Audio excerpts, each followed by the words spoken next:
지금 한국교회는 시대적으로 기독교의 황금기와 정체기를 지나서 급격한 쇠퇴의 과정 속에 있습니다. 지난 기독교 2000년 역사를 살펴보면 각 민족마다 복음이 들어가서 복음이 활동하는 복음화 패턴이 있습니다. 한 나라에 복음이 들어가면 복음의 생명력으로 인해 교회는 힘차게 도약합니다. 그러다가 어느 정도 시간이 지나면 교회에 정체기가 찾아오고 그 다음에는 쇠퇴기에 접어듭니다.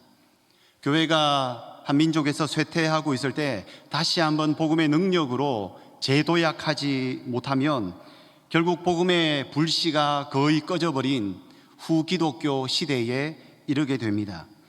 초기 로마 제국이 이 과정을 겪었고 중세 유럽 시대에도 교회는 이 과정을 겪었습니다.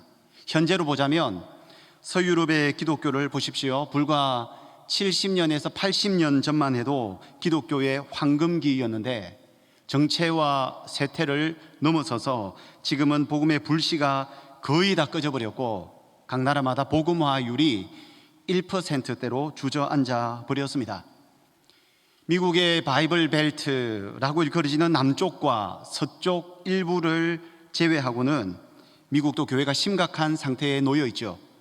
심지어 미국에 제일 먼저 복음이 들어가서 대부흥 운동을 일으켰던 미국 북동부 지역은 지금 복음화율이 0.2%까지 떨어졌습니다.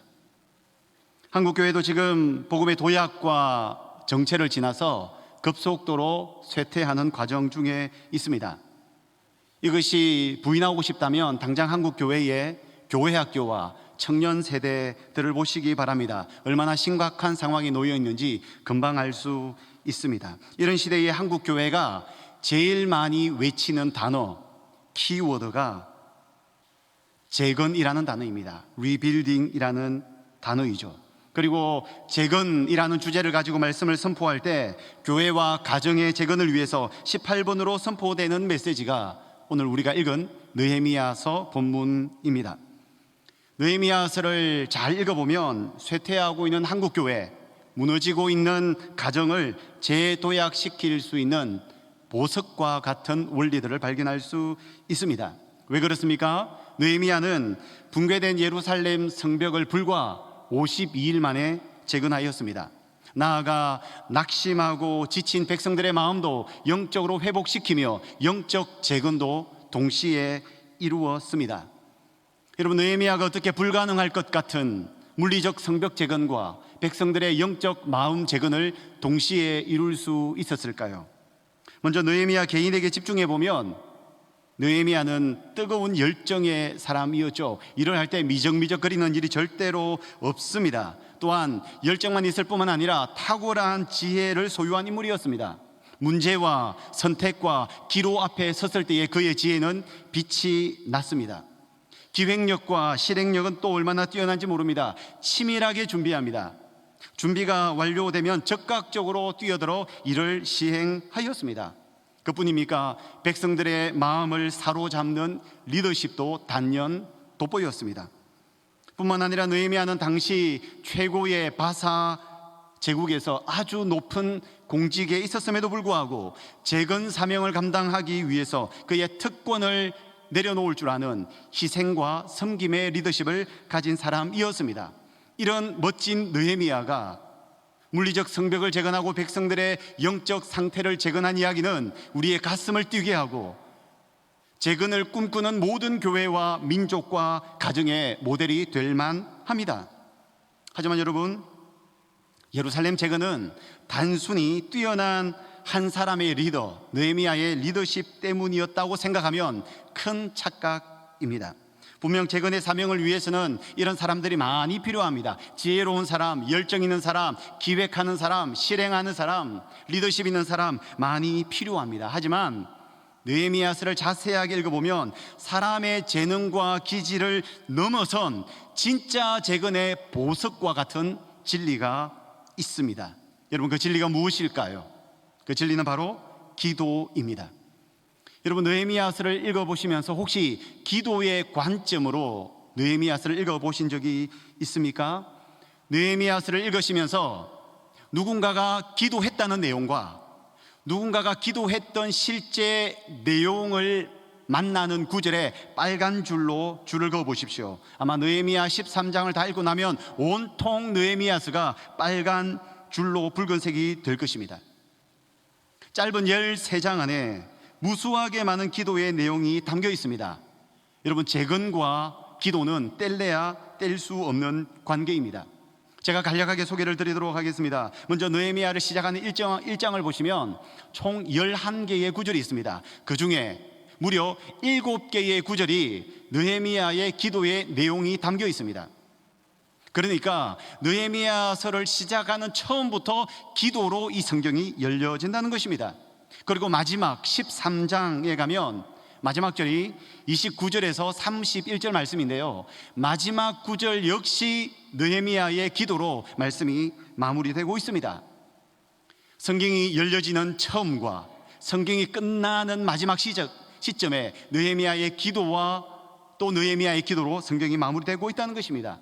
그뿐 아닙니다. 구석구석에 기도가 많이 스펀지에 물이 흡수되듯이 흡수되어 있는데요, 2장에도 기도가 나옵니다. 오늘 제가 2장을 살펴볼 것이기 때문에 잠시 넘어가고 4장에도 기도가 나옵니다. 파수꾼을 두고 성벽 공사를 하면서도 기도하였습니다. 그러니까 땀 흘리는 현장에서도 일을 하면서도 하나님 앞에 기도했다는 것입니다. 5장에서는 특별한 하나님의 은혜를 간구하는 은혜 간구 기도가 나옵니다. 6장에서는 적들의 교활한 공격과 음모와 고발에 앞서서 하나님 앞에 이런 기도를 드리죠. 주여, 이제 내 손을 힘있게 하옵소서. 문제와 난관에 봉착할 때마다 힘을 달라고 주님 앞에 기도했던 느헤미야였습니다. 8장에서는 수문학 광장에서 부흥회가 열리면서 말씀과 기도의 뜨거움 도가니 속에 들어갔습니다. 9장에서는 금식 기도가 나옵니다. 회개 기도가 나옵니다. 하나님을 높이 올려드리는 경배 기도가 나옵니다. 여러분, 예루살렘 성벽과 백성들의 영적 재건은 뛰어난 재능과 리더십을 가진 느헤미야를 하나님께서 사용하셨지만 그것보다 훨씬 더 중요한 것은 하나님께서 주신 지혜, 하나님께서 주신 은혜, 하나님께서 주신 능력으로 재건 사역이 이루어진 줄로 믿습니다. 오늘 말씀을 통해서 가정과 교회와 이웃과 직장의 재건을 꿈꾸는 우리의 가슴에 다시 한 번 더 뜨거운 도전이 있기를 축복합니다. 오늘은 2장 말씀을 살펴보겠습니다. 바벨론 포로 70년 이후에 유다 백성들이 예루살렘으로 귀환을 합니다. 총 3차에 걸쳐서 귀환을 했죠. 오늘 본문은 1차 귀환, 2차 귀환, 그리고 3차 귀환 그 사이에 바사 제국에서 발생한 일입니다. 벌써 1차, 2차 귀환 이후에 세월이 90년이나 흘렀습니다. 예루살렘 성전을 건축을 하긴 했는데 주변 민족들의 방해 때문에 무려 성전 건축만 70년이 걸렸습니다. 그런데 성전을 건축해 두었는데 성전을 둘러싸고 있는 예루살렘 성벽이 무너져 있다 보니까 수시로 주변 민족들이 쳐들어와서 약탈하고 공격하는 것입니다. 그러니까 민족의 정체성을 가지고 나라를 세울 수 없었던 것이죠. 그러니까 예루살렘은 큰 환난과 능욕을 당하고 있었고, 이 소식을 들은 느헤미야는 1장에서 울고 슬퍼하며 하나님 앞에 금식 기도한 것입니다. 우리 함께 1장 11절 말씀을 함께 읽어볼까요? 1장 11절을 읽습니다. 주여, 구하오니 귀를 기울이사 종의 기도와 주의 이름을 경외하기를 기뻐하는 종들의 기도를 들으시고 오늘 종이 형통하여 이 사람 앞에서 은혜를 입게 하옵소서 하였더니 그때 내가 왕의 술관원이 되었느니라. 아멘. 느헤미야는 예루살렘 성벽을 재건해야 되겠다고 결심했습니다. 하지만 성벽 재건을 위해서는 당시 바사 제국의 왕이었던 아닥사스다 왕의 허락이 있어야 한다는 것을 알고 있었습니다.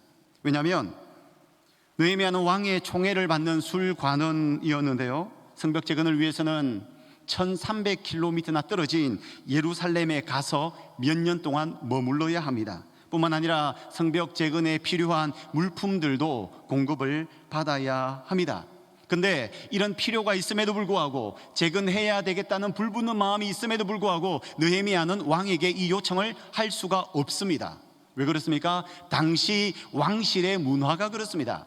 왕이 신하에게 질문을 했을 때 신하가 질문에 대한 답변은 할 수 있지만 신하가 원하는 것을 왕에게 이야기할 수 없었습니다. 여러분, 왕후 에스더 아시죠?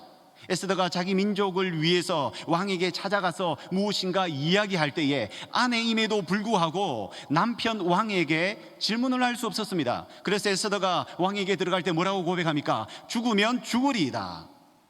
당시 왕실의 분위기는 그런 분위기입니다. 그러니 느헤미야는 마음속에 불타는 마음은 있는데, 열정은 있는데, 가긴 가야 하는데, 재건해야 하는데 왕에게 요청할 수 없으니 그 애타는 마음으로 하나님 앞에 기도할 수밖에 없는 것입니다. 더군다나 아닥사스다 왕은 자기가 화가 나면 부하들의 목을 가차없이 베어버리기로 악명 높은 왕이었습니다. 느헤미야가 왕의 집무실에 들어가서 몇 년간 이곳을 떠나서 예루살렘 성벽을 건축하겠다고 말하는 것은 마치 자신의 사형 허가증에 서명을 하는 것과 같은 행동입니다. 이때 인생의 막다른 골목에 다다랐을 때, 길이 보이지 않았을 때, 모든 문이 닫혀 있을 때에 그리스도인이 할 수 있는 것이 무엇입니까? 기도이죠. 하늘의 하나님을 향하여 은혜를 베풀어 달라고, 기회를 달라고 기도하는 것입니다. 오늘 읽은 본문 1장 11절 말씀이 은혜를 베풀어 주시옵소서, 기회를 주시옵소서 라고 느헤미야가 기도하고 있는 것입니다. 이 느헤미야의 기도는 1장 1절을 보시면 기슬러월의 기도가 시작이 됩니다. 양력으로 11월에서 12월입니다. 그리고 기도 응답의 신호가 2장 1절을 보시면 니산월에 나타납니다. 니산월은 양력으로 3월에서 4월입니다. 그러니까 느헤미야는 약 4개월 동안 금식하며 눈물을 흘리며 하나님 앞에 부르짖었던 것입니다. 느헤미야는 예루살렘 소식을 듣고 한번 마음이 움직여, 한번 마음이 동해서 뜨겁게 기도하고 끝낸 것이 아닙니다. 예루살렘을 가슴에 품고 밤낮 가리지 않고 반복적으로 끈기 있게 하나님 앞에 기도로 부르짖은 것입니다. 여러분, 2장에 나타나는 첫 번째 느헤미야의 기도의 원리는 끈기 기도입니다. 얼마나 간절하게, 절실하게, 끈기 있게 기도했는지를 암시하는 내용이 2장 2절에 나옵니다. 2장 전반부를 보시겠습니까? 왕이 내게 이르시되 네가 병이 없거늘 어찌하여 얼굴에 수심이 있느냐. 4개월 동안 절실하게 금식하며 기도하느라, 밤잠을 설치며 기도하느라 얼굴이 반쪽이 된 것 같습니다. 누가 보더라도 무슨 병에 걸려서 수척해진 모습인 것 같아요. 그러니까 아닥사스다 왕이 볼 때에도 얼굴에 드리워진 수심 때문에 왕이 궁금할 정도였습니다.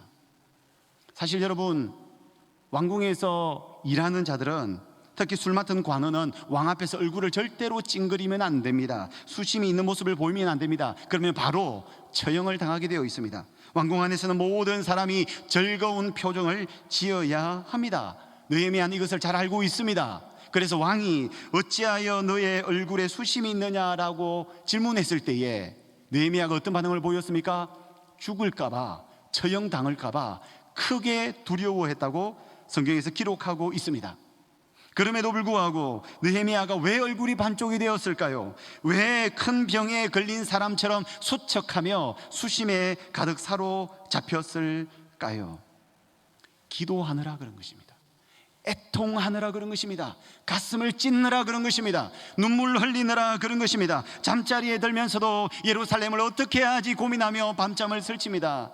겨우 잠에 들어서 아침에 일어나면 깨어나도 예루살렘을 제대로 내버려 둘 수 없는데 걱정에 사로잡히는 것입니다. 그때마다 하나님 앞에 울며 기도한 것입니다. 자나 깨나 동족에 대한 안타까움으로 끈기 있게 하나님 앞에 기도했다는 것을 확인할 수 있습니다.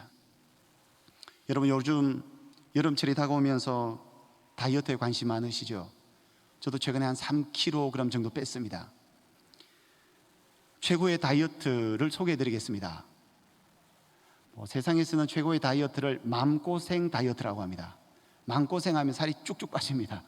근데 우리는 마음고생을 훨씬 넘어서서 그냥 불안에 사로잡힌 마음고생이 아니라 애통하는 마음, 하나님 나라를 생각하며 근심하는 마음, 거룩한 두려움의 마음을 가지고 주님 앞에 기도하면 살이 쭉쭉 빠질 줄로 믿습니다. 매일 새벽을 깨워 기도해 보십시오. 가정과 교회를 생각하며 이웃을 생각하며 저 지옥을 향하여 달려가고 있는 불신자들을 바라보며 애통하며 기도해 보십시오. 금식하며 기도해 보십시오. 살 빼기 위해서 음식을 삼가는 것이 아니라 주님 앞에 금식하고 더 간절히 나아가기 위해 음식을 줄여 보십시오. 느헤미야는 4개월간 거의 식음을 전폐하듯이 끈기 있게 기도하였습니다. 근데 왜 우리는 이 사실을 잘 알면서도 끈기 있는 기도를 올려드리지 못할까요? 많은 사람들은 기도해야 되겠다 생각하면서도 몇 번 기도하고 포기해버립니다. 왜 그럴까요? 간절하지 않기 때문입니다. 소원이 다급하지 않기 때문입니다. 마음속에 그 정도의 애통이 없기 때문입니다. 시간이 되면 하고 시간이 없으면 기도를 안 합니다. 왜 그렇습니까? 귀찮기 때문입니다. 또 어떤 사람은 기도해봐야 특별한 일이 일어나지 않을 거라고 생각합니다. 예전에도 기도했는데 별일 없더라 라고 생각하는 것입니다. 해봐도 별 수 없다는 거죠. 여러분, 끈기 있게 드리는 기도 어떻게 하는지 궁금하시죠? 아주 좋은 예가 누가복음 18장에 기록되어 있습니다. 과부의 기도이죠. 일전에 담임 목사님께서 금요 집회 때에 한번 말씀을 나누어 주셨습니다. 한 도시에 억울한 일을 당한 과부가 한 명 있었습니다. 이 과부는 자기의 억울함을 계속 상소했는데 그 상소를 받는 재판장은 문제가 하나님을 두려워하지 않고 불의하기로 소문난 재판장이었습니다. 그러니까 가난한 과부의 원한을 풀어줄 것에 대한 마음이 전혀 없고 철저하게 무시했습니다. 하지만 결국에 이 불의한 재판관은 과부의 원한을 풀어줍니다. 해결해 줍니다. 여러분, 해결해 준 이유가 무엇입니까? 과부가 날마다 늘 와서 재판장을 번거롭게 하고 괴롭게 합니다. 번거롭게 하고 괴롭게 합니다. 여러분, 번거롭게 하는 게 무슨 말인가 하면요, 한두 번 가서 이야기하고 끝내는 것이 아니라 절실하게 수고하며 에너지가 들도록, 더 쉽게 말해서 이 배 가죽이 등에 달라붙을 정도로 간절하게 늘 가서 번거롭게 요청하는 것입니다. 괴롭게 하다라는 용어가 어떤 의미인지 아시죠? 이 단어는 권투 용어라고 담임 목사님께서 말씀하셨습니다. 상대방과 싸울 때에 이 눈 밑에다가 잽을 때리는 거예요. 잽은 여러분 어퍼컷이나 라이트 훅이나 이런 거에 비해서는 좀 약합니다. 한두 대 맞아도 괜찮아요. 근데 한 대 맞고 두 대 맞고 10대 맞고 100대 맞으면 멍이 듭니다. 계속 맞아지면 찢어집니다. 그리고 그곳에서 피가 납니다. 피가 나는 와중에도 계속해서 잽을 두들겨 패면 죽을 것 같아요. 죽을 것 같아요. 그것을 견디지 못하고 이 불의한 재판관이 그냥 들어주는 거예요. 근데 이 말씀을 마무리하면서 누가복음 18장 7절에서는 이런 말씀으로 마무리합니다. 하물며 하나님께서 그 밤낮 부르짖는 택하신 자들의 원한을 풀어주지 아니하시겠느냐, 그들에게 오래 참으시겠느냐. 하물며의 방점이 찍혀 있습니다. 느헤미야는 4개월 동안 끈기 있게 부르짖으며 하나님을 번거롭게 하고 하나님을 괴롭혔습니다. 여러분, 하나님을 번거롭게 하고 괴롭히는 것 하나님께서 굉장히 좋아하십니다. 하나님께서 원하십니다. 여러분, 어떤 기도의 제목을 가지고 계십니까? 절실하게 해보셨습니까? 간절하게 해보셨습니까? 끝까지 해보셨습니까? 끈기 있게 해보셨습니까? 어떤 경우에는 4개월이 걸리고 어떤 경우는 1년이 걸리고 어떤 경우에는 10년이 걸릴 수도 있습니다. 하지만 분명 하나님은 하나님의 때와 방식으로 아름답게 역사하실 줄 믿습니다. 여러분, 이런 끈기 기도가 없이 재건을 꿈꾼다면 우리의 꿈은 비전이 아닙니다. 명확하게 말해서 하늘의 뜬구름입니다. 재건이라고 말을 하지만 사실은 허황된 몽상가가 될 가능성이 아주 높습니다. 지금 한국교회는 재건을 외치고 있습니다. 그런데 이 재건에 대한 외침이 뜬구름이 되지 않고 몽상가들의 꿈이 되지 않도록 우리는 특별하게 기도해야 할 것입니다. 아닥사스다 왕이 느헤미야에게 어째서 얼굴에 수심이 가득하냐고 물었습니다. 느헤미야가 어떻게 대답 답합니까? 우리 3절 말씀 같이 한번 읽어볼까요? 3절 말씀 같이 읽습니다. 시작. 왕께 대답하되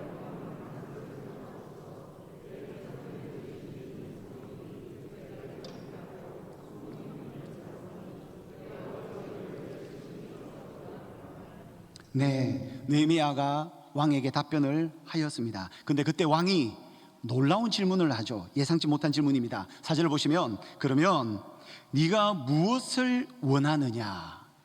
이 왕의 무엇을 원하느냐는 질문은 기도 응답의 실마리를 보여주는 질문입니다. 여러분, 지금 느헤미야가 요청해야 할 요청 사항이 무엇입니까? 첫째, 예루살렘으로 가서 성벽을 재건할 수 있도록 허락해 달라는 요청입니다. 두 번째, 자신이 예루살렘에서 수년 동안 시간을 보낼 수 있도록 자신을 그곳의 총독으로 파견시켜 달라는 요청입니다. 셋째, 자기가 예루살렘까지 안전하게 갈 수 있도록 그 주변 지역 총독들에게 왕의 친서, 통행증을 공급해 달라는 요청입니다. 넷째, 성전 문과 성곽, 집을 지을 때에 필요한 물자를 공급해 달라는 요청입니다. 이 요청은 담대하다 못해 당돌한 요청이라고 할 만큼 불가능한 요청이었습니다. 느헤미야가 왕에게 이 요청을 했다가는 당장 목이 날아갈 수 있는 상황이었습니다. 왜냐하면요, 아닥사스다 왕은 이미 수년 전에 예루살렘 주변 민족들에게 자신의 법적인 조서를 보낸 적이 있습니다. 그 조서 내용이 에스라 4장 7절에서 24절에 기록되어 있는데 압축하면 이런 내용입니다. 예루살렘에 사는 사람들은 옛날부터 패역하고 반역한 사람들이니 예루살렘 성의 공사를 그치게 하고 건축하지 못하도록 하라. 아닥사스다 왕이 직접 내린 조서였습니다. 왜 이런 조서를 내렸을까요? 왕은 과거 다윗과 솔로몬 시대에 막강했던 예루살렘을 알고 있었습니다. 그리고 그 당시 이집트에서 반란이 자주 일어났습니다. 전통적인 강호 이집트가 예루살렘을 포획하고 전초 기지로 삼아서 바사 제국에 폭동을 일으킬 가능성이 있기 때문에 아예 예루살렘 성이 건축되지 못하도록 조서를 내린 거예요. 그러니까 왕의 입장에서는 그 성벽이 재건되는 것은 몹시 불편하고 자기의 왕좌의 자리를 불안하게 만드는 일이었습니다. 그런 상황에서 느헤미야가 예루살렘에 가서 성벽 재건하겠다고 하면 느헤미야의 목이 날아가는 것은 당연할 것입니다. 이 사실을 잘 알았던 느헤미야, 어떻게 할까요?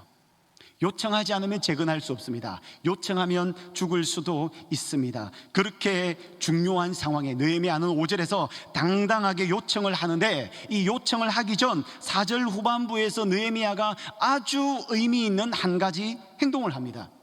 4절을 보시기 바랍니다. 이런 구절이 있습니다. 내가 곧 하늘의 하나님께 묵도하고. 여러분, 이 구절은 빨간색으로 줄을 좀 그어야 합니다.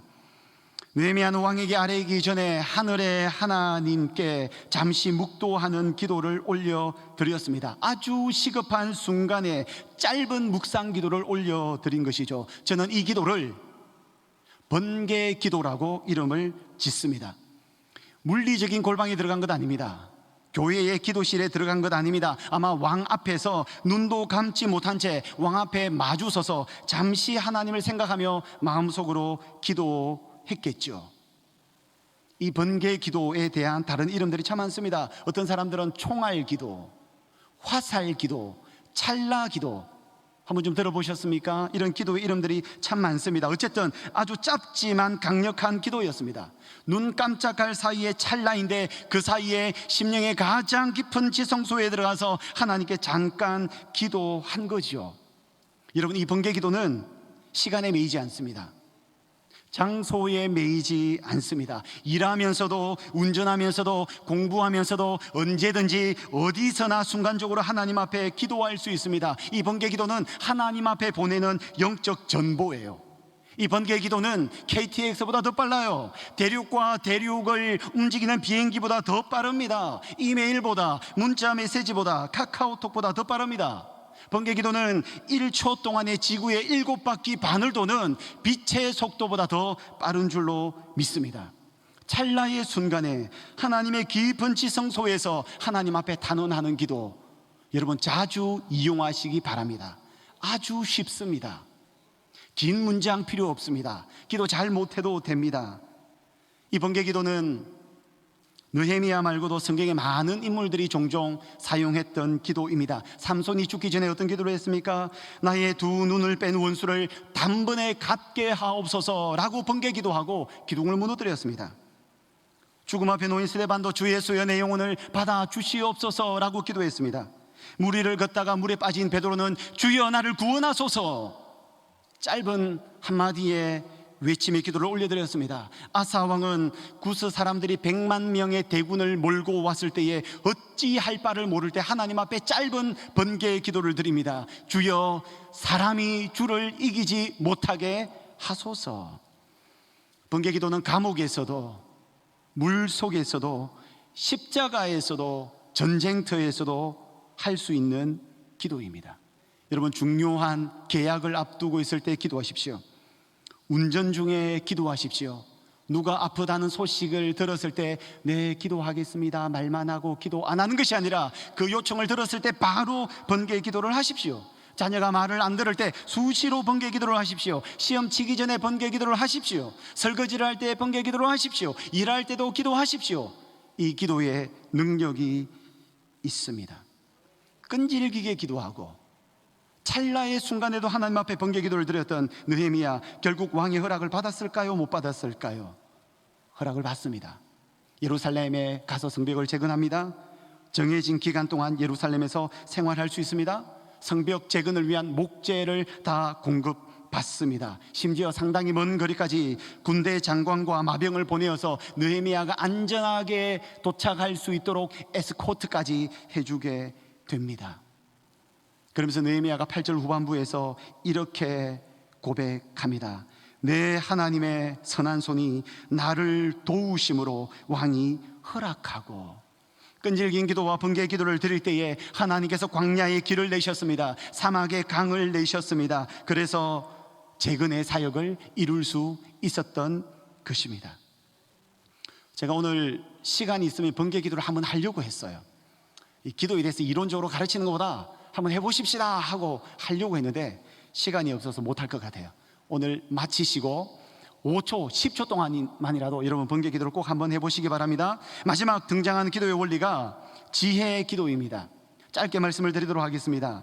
느헤미야는 굉장히 지혜롭게 아닥사스다 왕을 대하였습니다. 함부로 말했다가는 죽을 수 있습니다. 그래서 지혜로운 말을 하는데 왕이 얼굴에 수심이 있느냐고 물었을 때에 느헤미야가 어떻게 이야기합니까? 왕은 만세의 수를 하옵소서. 왕을 먼저 높이죠. 5절에서도 예를 갖춥니다. 왕이 만일 좋게 여기시고 종이 왕의 목전에서 은혜를 얻었사오면, 7절에서도 왕일 만일 좋게 여기시거든 최대한 예의를 보이고 왕을 높여드립니다. 굉장히 지혜로운 모습입니다. 뿐만 아닙니다. 왕과 대화할 때 언어 선택도 남달랐습니다. 3절에서 느헤미야는 왕에게 예루살렘 성벽이 황폐했다고 말하지 않습니다. 왜냐하면 아닥사스다 왕에게 있어서 예루살렘이라는 단어는 굉장히 불편하거든요. 그래서 예루살렘이라는 이름 대신 뭐라고 이야기합니까? 내 조상들의 묘실이 있는 성읍이 황폐합니다 라고 말합니다. 고대 근동의 관습에 따라서 동정심을 불러일으킬 수 있는 표현이죠. 그러니까 왕과 대화를 하면서 예루살렘이라는 단어를 한 번도 사용하지 않습니다. 느헤미야는 잠언 25장 말씀과 같이 아로 새긴 은쟁반의 금사과와 같이 경우에 합당한 말을 합니다. 실제적 요청을 할 때도 조목조목 사람의 이름을 거론하며 아주 지혜롭게 이야기해서 그가 원하는 것 이상을 왕에게 공급을 받습니다. 여러분, 느헤미야의 지혜가 어디에서 왔을까요? 지혜 기도로부터 왔습니다. 야고보서 1장 5절은 이렇게 기록합니다. 너희 중에 누구든지 지혜가 부족하거든 모든 사람에게 후히 주시고 꾸짖지 아니하시는 하나님께 구하라. 그리하면 주시리라. 이 장에 나타나는 느헤미야의 기도의 원리는 끈기 기도, 번개 기도, 그리고 지혜 기도입니다. 1장에도 기도의 원리가 굉장히 많이 나옵니다. 금식 기도, 민족의 아픔을 끌어안는 기도, 조상들의 죄와 동일시하는 기도, 말씀을 붙든 기도, 굉장히 다양한 기도가 나오는데요. 이 기도의 역사를 통하여 느헤미야 13장 마지막에서 결국 예루살렘 성벽과 백성들은 재건이 된 것입니다. 여러분, 개인 영적 생활에 재건이 필요하십니까? 가정에 재건이 절실하십니까? 우리 교회도 재건해야 할 영역이 있습니까? 한국교회 재건해야 하죠. 이때 우리에게 필요한 것이 무엇입니까? 느헤미야와 같이 뛰어난 재능을 가진 사람들도 분명히 필요합니다. 그리고 하늘의 하나님 앞에 기도할 때 주님께서 공급하시고 보호하시고 선한 계획으로 이끌어 주시는 주님의 능력이 재건의 핵심인 줄 믿습니다. 우리 중흥교회 모든 성도들이 느헤미야와 같이 기도의 용사가 되시기를 예수님의 이름으로 축복합니다. 하나님 아버지, 오늘 평신도였던 느헤미야가 기도로 하나님의 은혜와 능력을 체험하는 말씀을 살펴보았습니다. 도전받고 깨닫는 것으로 끝나는 것이 아니라 실제 기도하는 기도의 사람이 되게 하여 주시옵소서. 예수님의 존귀하신 이름으로 기도하옵나이다. 아멘.